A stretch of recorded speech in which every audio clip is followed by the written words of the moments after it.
நம்மை சுற்றி எவ்வளவோ நடைபெறுகின்றது. சில விஷயங்கள் நமது கண்களுக்கு தெரிந்தும் நமது வாழ்க்கைக்கு தேவையே இல்லை.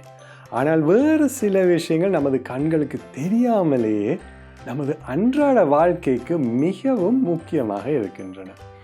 அப்படி ஒன்றானது தான் எலக்ட்ரோ மேக்னெட்டிக் வேவ்ஸ் என்ற ஆங்கிலத்தில் அழைக்கப்படும் மின்காந்த அலைகளும் கூட. இந்த மின்காந்த அலைகள் நம்மை சுற்றி எப்போதுமே இருக்கின்றன. உண்மை சொல்லப்போனால் இந்த அலைகள் இல்லாமல் நமது இன்றைய நவீன உலகமும் வாழ்க்கையும் இருக்கவே முடியாது. வானொலிப்பெட்டி, மொபைல் ஃபோன், வயர்லெஸ் இன்டர்நெட், புவியிடங்காட்டி அதாவது GPS நேவிகேஷன் போன்ற எல்லாவற்றையும் இந்த மின்காந்த அலைகள் இல்லாமல் இயக்கவே முடியாது. எனவே மின்காந்த அலைகளை பற்றி சில சுவாரஸ்யமான விஷயங்களை நீங்கள் அறிய விரும்பினால் இன்றைய சாய்னிரோ ஷோவை கண்டிப்பாக பாருங்க.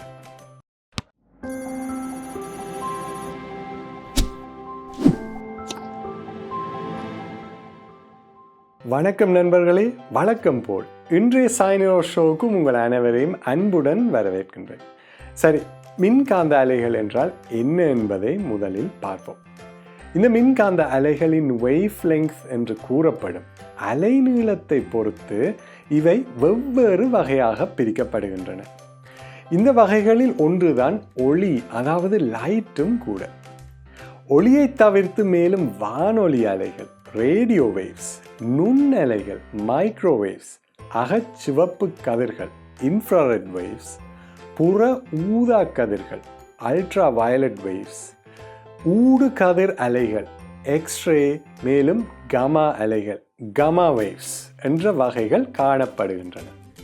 நமது நவீன உலகில் இந்த அனைத்து வகையான மின்காந்த அலைகளும் ஒவ்வொரு விதமாக உபயோகிக்கப்படுகின்றன. சரி, இதோ சில உதாரணங்களை உங்களுக்கு தருகின்றனே பாருங்க. வானொலி அலைகள், அதாவது ரேடியோ வேவ்ஸ் இருப்பதால் தான் வானொலி பெட்டியில் தினமும் எங்களால் பாடல்களை கேட்க முடிகின்றது.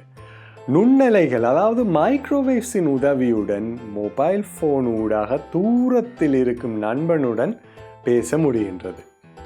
அகச்சிவப்பு கதிர்கள், அதாவது இன்ஃப்ராரெட் வேவ்ஸ் இருப்பதால் ரிமோட் கண்ட்ரோலின் உதவியுடன் தொலைக்காட்சி பெட்டியில் சேனல்களை மாற்ற முடிகின்றது. புற ஊதா கதிர்கள், அதாவது அல்ட்ரா வயலட் வேவ்ஸின் உதவியுடன் மருத்துவத்தில் சில பாக்டீரியாக்களை கொல்ல முடிகின்றது. ஊடு கதிர் அலைகளை உங்களுக்கு நன்றாகவே தெரியும். டாக்டரிடம் சென்று எக்ஸ்ரே படம் எடுப்பதற்கு ஊடு கதிர் அலைகள் தான் தேவைப்படுகின்றன.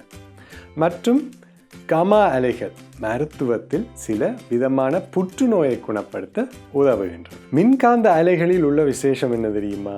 இந்த அலைகள் ஒரு பொருளில் படும்போது அதனது அலை நீளத்தை பொறுத்து ஒன்று அந்த அலை அந்த பொருளில் பட்டு தெரிக்கின்றது, இல்லையென்றால் அந்த பொருளை ஊடுருவி செல்கின்றது, அல்லது அந்த அலை அந்த பொருளால் உறிஞ்சி எடுக்கப்படுகின்றது.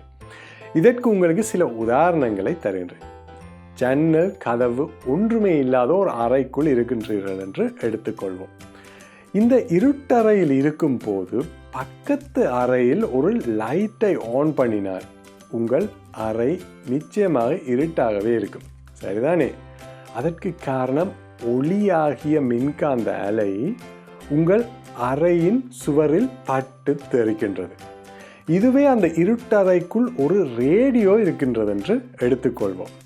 அதை நீங்கள் ஆன் பண்ணினால் நிச்சயமாக பாடல்களை கேட்கலாம். காரணம், வானொலி அலைகள் வெளியே இருந்து வரும்போது அந்த சுவரை ஊடுருவி சென்று ரேடியோவை வந்தடைகின்றது. எனவே ரேடியோவை ஆன் பண்ணால் நிச்சயமாக பாடல்களை கேட்கலாம். சரி, கடைசியாக மின்காந்த அலைகள் பற்றி ஒரு சுவாரஸ்யமான விஷயம் ஒன்றை கூறுகின்றேன், கேளுங்க. 100 வருஷங்களுக்கு முன்பு வானொலி பெட்டி கண்டுபிடிக்கப்பட்ட போது அந்த நேரம் அனுப்பப்பட்ட வானொலி அலைகள் இன்றும் கூட விண்வெளியில் பறந்து கொண்டே செல்கின்றன. எனவே அந்த அலைகளை விண்வெளியில் இருக்கும் ஏதாவது ஒரு ஏலியன் தனது வானொலி பெட்டி ஊடாக பெற்றுக்கொண்டால் அந்த ஏலியனால் 100 வருஷங்களுக்கு முன்பு நமது பூமியில் ஒலித்த பாடல்களை மட்டும்தான் கேட்கவே முடியும். ஆச்சரியமாக இல்லையா? சரி நண்பர்களே, இதுதான் இன்றைய சாய்னிரோ ஷோ. ஒவ்வொரு ஷோவின் முடிவிலும் கேட்பது போல் இன்றும் நான் உங்களிடம் கேட்பது, இன்றைய சாய்னிரோ ஷோ உங்களுக்கு பிடித்ததா என்றுதான். உங்கள் அனைவரின் அபிப்பிராயங்களையும் அனுப்ப என்னை தாராளமாக ஃபேஸ்புக், யூடியூப், இன்ஸ்டாகிராம், ட்விட்டர் போன்ற ஏதாவது ஒரு சோஷியல் மீடியா பிளாட்ஃபார்மில் தொடர்பு கொள்ளலாம். தொடர்ந்தும் எனது சாய்னிரோ ஷோவை நீங்கள் தவறாமல் பார்ப்பதற்கு எனது யூடியூப் சேனலை சப்ஸ்கிரைப் செய்யுங்க. சரி நண்பர்களே, இன்னும் ஒரு சாய்னிரோ ஷோவில் உங்கள் அனைவரையும் சந்திக்கும் வரை உங்களிடமிருந்து விடைபெறுவது உங்கள் சாய்னிரோஷ்.